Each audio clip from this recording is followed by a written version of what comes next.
முக்கிய செய்திகள். அமெரிக்க வெளியுறவு அமைச்சருடன் ஜெய்சங்கர் திடீர் சந்திப்பு. வர்த்தகம், H1B விசா விவகாரம் குறித்து முக்கிய ஆலோசனை. வாக்கு திருட்டு விசாரணைக்கு தரவுகள் வழங்க மறுக்கும் விவகாரம். தேர்தல் ஆணையம் மீது வழக்கு தொடர கர்நாடக அரசு நடவடிக்கை. ஜிஎஸ்டி வரி குறைப்பால் கார் விற்பனை 2 மடங்கு அதிகரிப்பு. உபகரணங்கள் விலை குறைப்பால் மருத்துவ செலவு குறையும். ரஷ்ய விமானங்களை நேட்டோ நாடுகள் தாக்கும் என இங்கிலாந்து மிரட்டல். அமெரிக்காவுடன் அணு ஆயுத கட்டுப்பாடு ஒப்பந்தத்தை நீட்டிக்க புதின் விருப்பம்.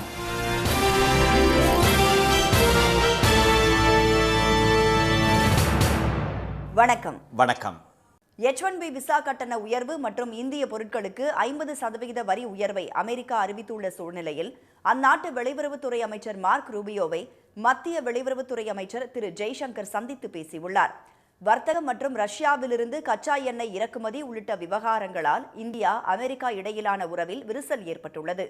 குடியுரிமை பெறாத வெளிநாட்டவர் அமெரிக்காவில் தங்கி வேலை செய்வதற்கான H1B விசாவுக்கான கட்டணத்தை 88 லட்சம் ரூபாயாக ட்ரம்ப் உயர்த்தியுள்ளார். நேற்று முதல் அமலுக்கு வந்துள்ள இந்த கட்டண உயர்வு அமெரிக்கா செல்ல விரும்பும் இந்தியர்கள் மத்தியில் அதிர்ச்சியை ஏற்படுத்தியுள்ளது. இந்த சூழ்நிலையில் ஐக்கிய நாடுகள் சபை கூட்டத்தில் பங்கேற்க நியூயார்க் சென்றுள்ள திரு ஜெய்சங்கர் மாநாட்டு நிகழ்வுகளுக்கிடையே அமெரிக்க வெளியுறவுத்துறை அமைச்சர் மார்க் ரூபியோவை சந்தித்து பேசினார். வர்த்தக விவகாரம் மற்றும் H1B விசா குறித்து இருவரும் ஆலோசனை நடத்தியதாக வெள்ளை மாளிகை வட்டாரங்கள் தெரிவித்தன. இதற்கு முன்னர் இருவரும் இந்த ஆண்டு ஜனவரி மற்றும் ஜூலை மாதங்களில் சந்தித்து பேசியது குறிப்பிடத்தக்கது. வரி விதிப்பு விவகாரம் தொடர்பாக மத்திய வர்த்தக அமைச்சர் திரு பியூஷ் கோயல் தலைமையிலான குழுவினர் விரைவில் அமெரிக்கா செல்ல உள்ள நிலையில் இந்த சந்திப்பு நிகழ்ந்துள்ளது. இதனிடையே உயர்த்தப்பட்ட H1B விசாவுக்கான கட்டணத்திலிருந்து மருத்துவர்களுக்கு விலக்களிக்க அமெரிக்க அரசு திட்டமிட்டிருப்பதாக தகவல் வெளியாகியுள்ளது. வாக்கு திருட்டு விசாரணை தொடர்பாக கர்நாடக போலீசாருக்கு தரவுகளை வழங்காத தேர்தல் ஆணையம் மீது வழக்கு தொடர அம்மாநில அரசு நடவடிக்கை மேற்கொண்டுள்ளது. கடந்த நாடாளுமன்ற தேர்தலில் பெங்களூரு மத்திய தொகுதியில் 1 லட்சத்துக்கும் மேற்பட்ட வாக்குகள் திருடப்பட்டதாகவும் இதற்கு தேர்தல் ஆணையம் உடந்தையாக இருந்ததாகவும் சில வாரங்களுக்கு முன்பு ஆதாரங்களுடன் திரு ராகுல் காந்தி குற்றம் சாட்டியிருந்தார். மகாராஷ்டிர சட்டப்பேரவை தேர்தலுக்கு முன்பாக சேர்க்கப்பட்ட வாக்காளர்களின் எண்ணிக்கை கடந்த 5 ஆண்டுகளில் சேர்க்கப்பட்டவர்களின் எண்ணிக்கையை விட அதிகம் என்றும் அவர் தெரிவித்திருந்தார். இதை மறுத்த தேர்தல் ஆணையம் வாக்கு திருட்டு என்ற பேச்சுக்கே இடமில்லை என கூறியது. இந்நிலையில் கர்நாடகாவின் ஆலந்து தொகுதியில் 6000க்கும் மேற்பட்ட வாக்குகளை ஆன்லைன் மூலம் நீக்க முயற்சி நடந்ததாகவும் வாக்காளர்களின் உறவினர்கள் அதை கண்டுபிடித்ததால் தடுத்து நிறுத்தப்பட்டதாகவும் சில தினங்களுக்கு முன்பு கூறிய திரு ராகுல் காந்தி அதற்கான ஆதாரங்களையும் வெளியிட்டார்.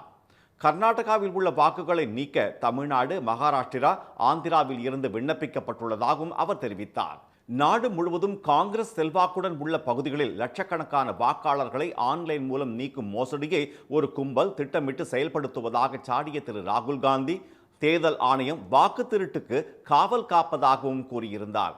இந்த குற்றச்சாட்டு குறித்து விசாரிக்க சிறப்பு புலனாய்வு குழு அமைத்து கர்நாடக அரசு உத்தரவிட்டது.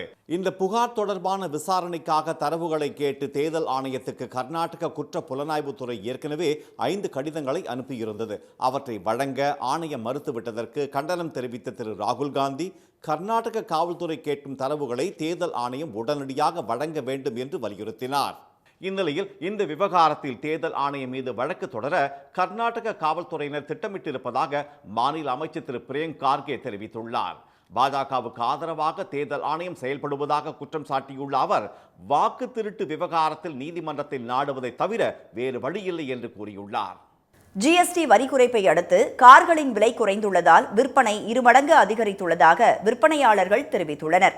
ஜிஎஸ்டி சீர்திருத்தம் நேற்று அமலுக்கு வந்துள்ளதை அடுத்து இந்தியாவில் விற்பனை செய்யப்படும் கார்களின் மீதான ஜிஎஸ்டி 28 18% குறைக்கப்பட்டுள்ளது. Maruti Suzuki, Tata Motors, Mahindra and Mahindra, Hyundai, Toyota உள்ளிட்ட முன்னணி கார் தயாரிப்பு நிறுவனங்கள் 1200 சிசிக்கும் குறைவாக உள்ள கார்களின் விலையை குறைத்துள்ளன.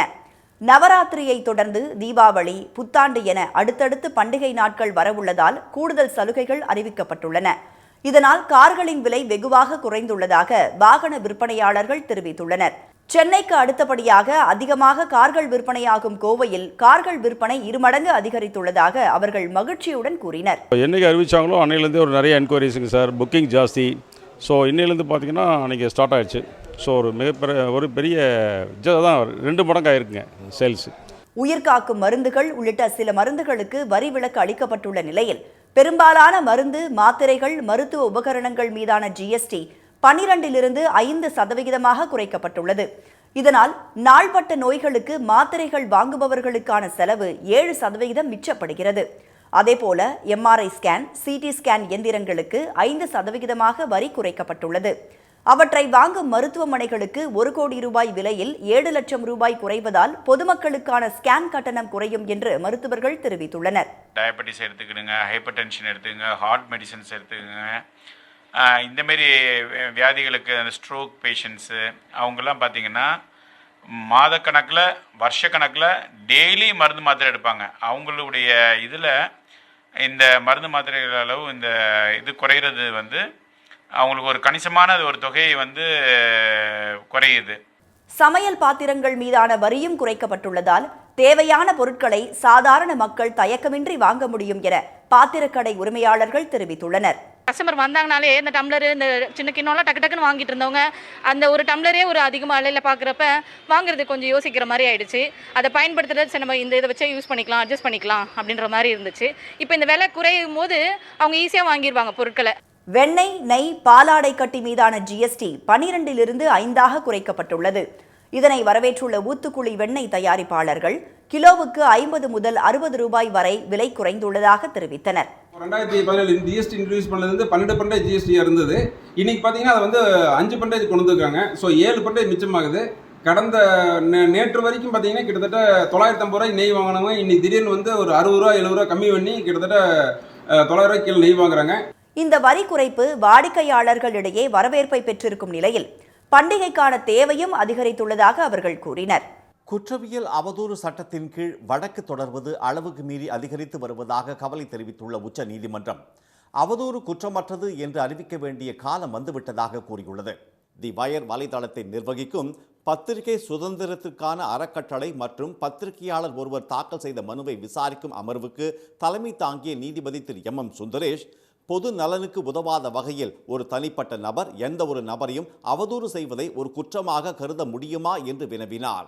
தனிநபர்களும் அரசியல் கட்சிகளும் குற்றவியல் அவதூறு சட்டத்தை பயன்படுத்துவது அதிகரித்து வருவதாக அவர் கவலை தெரிவித்தார். இதுபோன்ற அனைத்தையும் குற்றமற்றதாக ஆக்குவதற்கான நேரம் வந்துவிட்டதாகவும் கருத்து தெரிவித்த திரு சுந்தரேஷ், ஜவஹர்லால் நேரு பல்கலைக்கழக முன்னாள் பேராசிரியர் திருமதி அமிதா சிங் தாக்கல் செய்த குற்றவியல் அவதூறு வழக்கில் நீதிமன்றம் பிறப்பித்த சம்மனை ரத்து செய்ய உத்தரவிட்டார். தி வயர் வலைத்தளம் சார்பில் ஆஜரான மூத்த வழக்கறிஞர் திரு கபில் சிபல் நீதிமன்றத்தின் இந்த கருத்து மிகச் சரியானதே என்று கூறினார். அமெரிக்காவுடனான அணு ஆயுத கட்டுப்பாடு ஒப்பந்தத்தை நீட்டிக்க தயாராக உள்ளதாக ரஷ்ய அதிபர் புட்டின் தெரிவித்துள்ளார். அமெரிக்க அதிபராக இருந்த பராக் ஒபாமா, ரஷ்ய அதிபராக இருந்த டிமிட்ரி மெத்வதேவ் ஆகியோர் 2010ஆம் ஆண்டு ஏப்ரல் 8ஆம் தேதி கையெழுத்திட்ட இந்த ஒப்பந்தத்தின்படி இரு நாடுகளும் 1550 அணு ஆயுதங்கள் மற்றும் ஏவுகணைகள், குண்டுவீச்சு விமானங்கள் ஆகியவை 700 என்ற எண்ணிக்கைக்கு அதிகமாக வைத்துக் கொள்ளக்கூடாது. இந்த ஒப்பந்தம் நடைமுறையில் இருந்த நிலையில் யுக்ரைன் போரில் ரஷ்யா தோற்க வேண்டும் என்பதுதான் தங்களது குறிக்கோள் என ஜோ பைடன் அதிபராக இருந்தபோது அமெரிக்காவும் அதனுடன் நட்பாக உள்ள நாட்டோ நாடுகளும் பிரகடனம் செய்தன. இதனையடுத்து ரஷ்யாவின் அணுசக்தி நிலையங்களை அமெரிக்கா ஆய்வு செய்ய அனுமதிக்க முடியாது என்று கூறி ஒப்பந்தத்தை நிறுத்தி வைப்பதாக 2023ஆம் ஆண்டு பிப்ரவரியில் புட்டின் அறிவித்தார். இந்நிலையில் மாஸ்கோவில் உள்ள கிரெம்லின் மாளிகையில் ரஷ்ய பாதுகாப்பு குழுவின் ஆலோசனை கூட்டம் அவரது தலைமையில் நேற்று நடைபெற்றது. அதில் பேசிய புட்டின், அழிவை நோக்கிய மேற்கத்திய நாடுகளின் நடவடிக்கையால் ரஷ்யா அமெரிக்கா இடையேயான ஆயுத குறைப்பு ஒப்பந்தம் முறியும் நிலைக்கு வந்ததாக தெரிவித்தார். தற்போதுள்ள மற்றும் இனி வரப்போகும் மிரட்டல்களை சமாளிக்கும் ராணுவ பலத்துடன் ரஷ்யா உள்ளதாக அவர் கூறினார். அடுத்த ஆண்டு பிப்ரவரி 5ஆம் தேதி முடிவடைய உள்ள அமெரிக்காவுடனான அணு ஆயுத கட்டுப்பாடு ஒப்பந்தத்தை நீட்டிக்க முடிவு செய்திருப்பதாக புட்டின் தெரிவித்தார். அமெரிக்காவின் செயல்பாட்டை பொறுத்தே ரஷ்யாவின் முடிவு நடைமுறைக்கு வரும் என்று புட்டின் கூறினார். இதனிடையே ஐநா பாதுகாப்பு சபை கூட்டத்தில் பேசிய இங்கிலாந்து வெளியுறவுத்துறை அமைச்சர் அவெட் கூப்பர், ஐரோப்பிய நாடுகளின் வான்வெளியில் ரஷ்ய விமானங்கள் அனுமதியின்றி பறந்தால் இங்கிலாந்தும் நாட்டோ நாடுகளும் தேவையெனில் எதிர் நடவடிக்கை எடுக்கும் என்று தெரிவித்தார். முக்காலமும் மக்களுக்காக உழைத்துக் கொண்டிருக்கும் ஒரே இயக்கம் திமுக தான் என்று துணை முதலமைச்சர் திரு உதயநிதி கூறியுள்ளார். சென்னை சைதாப்பேட்டையில் நகர்ப்புற வாழ்விட மேம்பாட்டு திட்டத்தின் கீழ் 77 கோடியே 76 லட்சம் ரூபாய் மதிப்பீட்டில் கட்டப்பட்ட 504 அடுக்குமாடி குடியிருப்பு வீடுகளை அவர் திறந்து வைத்து பார்வையிட்டார்.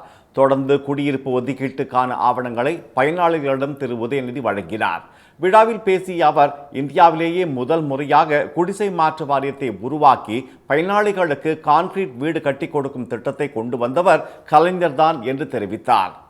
வாழைத்தோப்பு பகுதியில் பல ஆண்டுகளுக்கு முன் அவர் கட்டி கொடுத்த வீடுகளுக்கு பதிலாக இப்போது புதிய வீடுகள் அதே பயனாளிகளின் குடும்பங்களுக்கு கட்டி தரப்பட்டிருப்பதாக திரு உதயநிதி கூறினார். 1970களில் இந்தியாவிலே முதன் முறையாக குடிசை மாற்று வாரியத்தை உருவாக்கினவர் முத்தமிழர் டாக்டர் கலைஞர் அவர்கள். அன்னைக்கு முத்தமிழர் கலைஞர் அவர்கள் உங்களுடைய அப்பா அம்மா தாத்தா பாட்டி அவங்க கிட்டலாம் இந்த வீடுகளை ஒப்படைச்சிருப்பார். இன்னைக்கு அவருடைய மகன் உங்களுக்கு இந்த வீடுகளை மீண்டும் உங்கள்கிட்ட கொடுத்துருக்கிறார். அது உங்களுடைய உரிமை, உங்களுடைய பல நாள் கனவு. அந்த கனவை இன்னைக்கு நம்முடைய முதலமைச்சர் அவர்கள், நம்முடைய அரசு இன்னைக்கு உண்மையாக்கியிருக்கு. இப்படி அன்னைக்கும் இன்னைக்கும் என்னைக்கும் நம்முடைய கழக அரசு மக்களுக்காக, உங்களுக்காக தொடர்ந்து உழைச்சிக்கிட்டே இருக்கும். வீடு கட்டித்தரும் வரை இங்கே வசித்து வந்தவர்கள் வேறு இடங்களில் தங்குவதற்கு நிவாரணத் தொகையாக 8000 இருந்து 24,000 ரூபாயாக உயர்த்தி வழங்கப்பட்டதாக திரு உதயநிதி தெரிவித்தார். சமத்துவபுர வீடுகள் மகளிர் பெயரில் தரப்பட்டது போல இந்த வீடுகளும் மகளிர் பெயர்களிலேயே வழங்கப்பட்டிருப்பதாக அவர் கூறினார். முன்பு இருந்ததை விட கூடுதல் பரப்பிலான வீடுகள் வழங்கப்பட்டிருப்பதாக பயனாளிகள் தெரிவித்தனர். இந்த வீட்டுக்கு வரும்போது நான் 87ல் வந்தேன். 34 வருஷம் ஆச்சு. முன்னாடி தண்ணியில் நாங்கள் கீழே தான் இருந்து எடுப்போம். இப்போவும் வீட்டுக்குள்ளேயே ஏற்பாடு பண்ணியிருக்காங்க. எக்ஸ்ட்ராவும் ஹால் மாதிரி போட்டு கொடுத்துருக்காங்க. முதல்ல ஒரு ரூமு, ஒரு கிச்சன், லெட்டின் பாத்ரூம் தான் இருந்துச்சு. இப்போ ஒரு எக்ஸ்ட்ரா ஒரு ரூம் போட்டு கொடுத்துருக்காங்க. இதுக்கு முன்னாடி 250 ஸ்கொயர் ஃபீட் தான் இருந்தது. ரூம் தனியாலாம் கிடையாது. இப்போ தனியாக ஒரு பெட்ரூம் போட்டு கொடுத்து 400 ஸ்கொயர் ஃபீட் மேலே கட்டி கொடுத்துருக்காங்க. தனியாக பார்க்கிங்கு, எல்லாத்துக்கும் தனித்தனி ரூம், எல்லா வசதியும் செஞ்சு கொடுத்துருக்காரு முதலமைச்சர் அவர்கள். ரொம்ப நன்றி. புதிய வீடுகளுக்கு உள்ளேயே தண்ணீர் வருவது, தனி குளியலறை உள்ளிட்ட வசதிகள் குறித்து பயனாளிகள் மகிழ்ச்சி தெரிவித்தனர். வயோமித்ரா திட்டத்தின் கீழ் பெண் ரோபோவை இந்த ஆண்டின் இறுதியில் விண்வெளிக்கு அனுப்ப உள்ளதாக இஸ்ரோ தலைவர் திரு நாராயணன் தெரிவித்துள்ளார். சென்னை ஆவடி அருகே தனியார் தொழில்நுட்ப கல்லூரி பட்டமளிப்பு விழாவில் கலந்து கொண்ட பின்னர் செய்தியாளர்களிடம் பேசிய அவர், இந்த ஆண்டு மார்ச் மாதத்திற்குள் 8 ராக்கெட்டுகளை இஸ்ரோ விண்ணில் ஏவ உள்ளதாகவும் இதில் ஆளில்லா ககன்யான் ராக்கெட்டும் அடங்கும் என்றார். 2027இல் விண்வெளிக்கு வீரர்களை அனுப்பி திரும்ப அழைத்து வர திட்டமிட்டுள்ளதாகவும் அவர் கூறினார். ஆள் அனுப்பாம வயோமித்ரான்னு ஒரு ஆஃப் ஹியூமன் ஆயிடுது. ஒரு எந்திர மனிதன்ல ஒரு எந்திர ஒரு பெண்மணி வயோமித்ரா, அவங்கள அனுப்ப போறோம். அது பாத்தீங்கன்னா நம்ம பேசுறதுக்கு ரெஸ்பாண்ட் பண்ணோம், நிறைய சுவிட்ச் எல்லாம் ஆப்ரேட் பண்ணோம். அது செய்து வெற்றிகரமாட்டு செய்தாச்சு. இந்த வருஷம் டிசம்பர்ல முதல் ஆள் இல்லாம அனுப்பக்கூடிய ராக்கெட்ல ஆளுக்கு பதில் இந்த வயோமித்ராவை நம்ம அனுப்பதாக. நாட்டின் பாதுகாப்பு மட்டுமின்றி மக்கள் பயன்பாட்டுக்கும் நிறைய செயற்கைக்கோள்கள் தேவைப்படுவதாக திரு நாராயணன் தெரிவித்தார். எனவே இந்திய விண்வெளித்துறை விரிவடைய வேண்டும் என்ற நோக்கில் செயற்கைக்கோள், ராக்கெட் தயாரிக்கும் தனியார் நிறுவனங்களை அரவணைத்து வருவதாகவும் அந்த வகையில் தற்போது 400 புத்தொழில் நிறுவனங்கள் உள்ளதாகவும் அவர் கூறினார். திருப்பதி பிரம்மோற்சவத்தின் போது பக்தர்கள் வருகையை செயற்கைக்கோள் மூலம் கண்காணிக்க உள்ளதாகவும், அதேபோல் திருப்பதியில் உள்ள காடுகளில் வன உயிரினங்களின் எண்ணிக்கையை கணக்கெடுக்க உள்ளதாகவும் திரு நாராயணன் தெரிவித்தார்.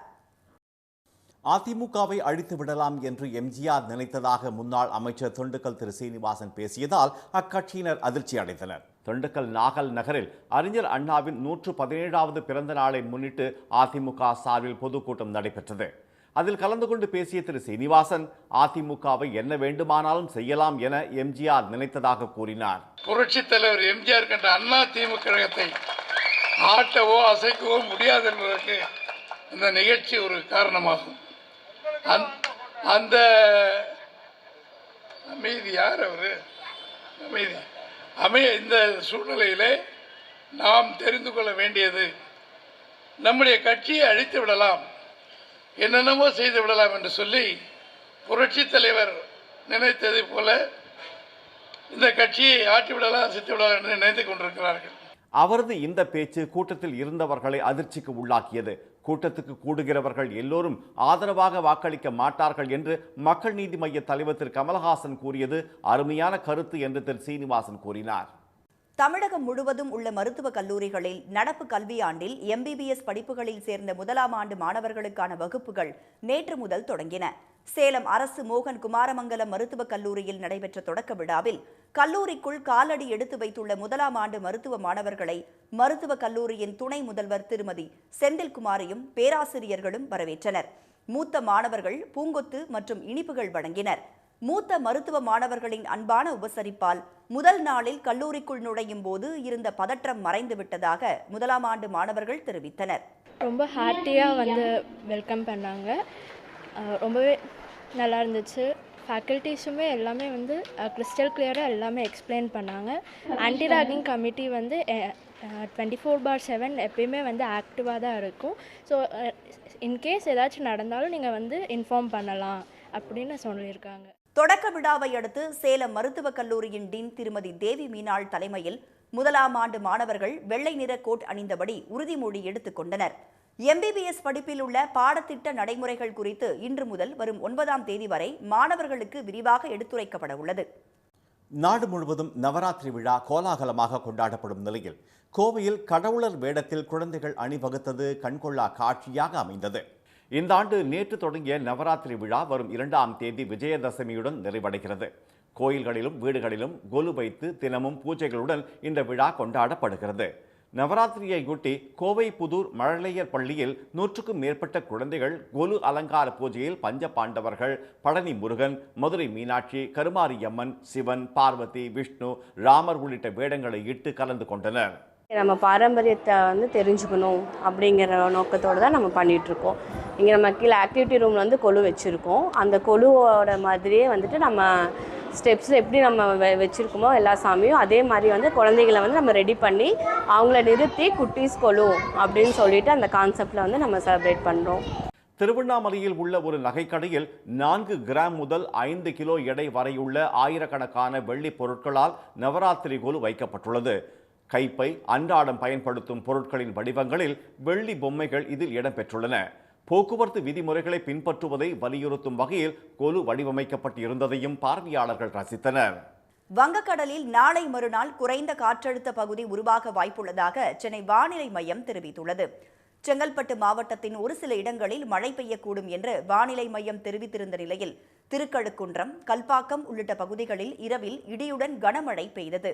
இதனால் சில இடங்களில் மின்சாரம் துண்டிக்கப்பட்டது. அருப்புக்கோட்டை அருகே காரியாப்பட்டியில் நேற்று மாலையில் வெயிலுடன் மழையும் வெளுத்து வாங்கியது. வெயிலுடன் மழையும் பெய்ததால் வானத்தில் வானவில் தென்பட்டது. இதனிடையே தென் தமிழகம் மற்றும் ஆந்திர பகுதிகளின் மேல் வளிமண்டல மேலடுக்கு சுழற்சிகள் நிலவுவதால் இன்று முதல் 7 நாட்களுக்கு தமிழ்நாடு மற்றும் புதுச்சேரியில் மிதமான மழைக்கு வாய்ப்புள்ளதாக சென்னை வானிலை மையம் அறிவித்துள்ளது. வரும் 26, 27 ஆகிய தேதிகளில் நீலகிரி, கோவை மாவட்டங்களில் கனமழை பெய்யக்கூடும் எனவும் தெரிவிக்கப்பட்டுள்ளது.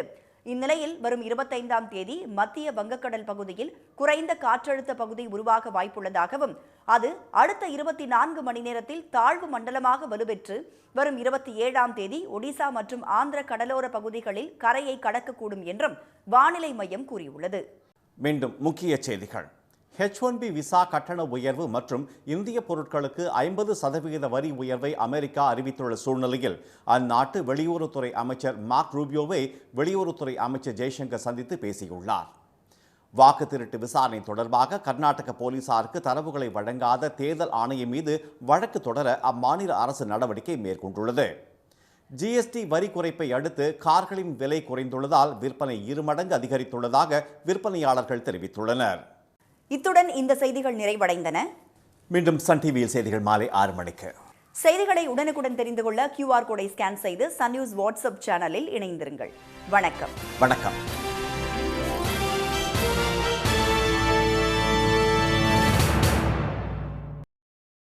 உடனுக்குடன் செய்திகளை தெரிந்து கொள்ள சன் நியூஸ் பெல் ஐகானை கிளிக் பண்ணுங்க.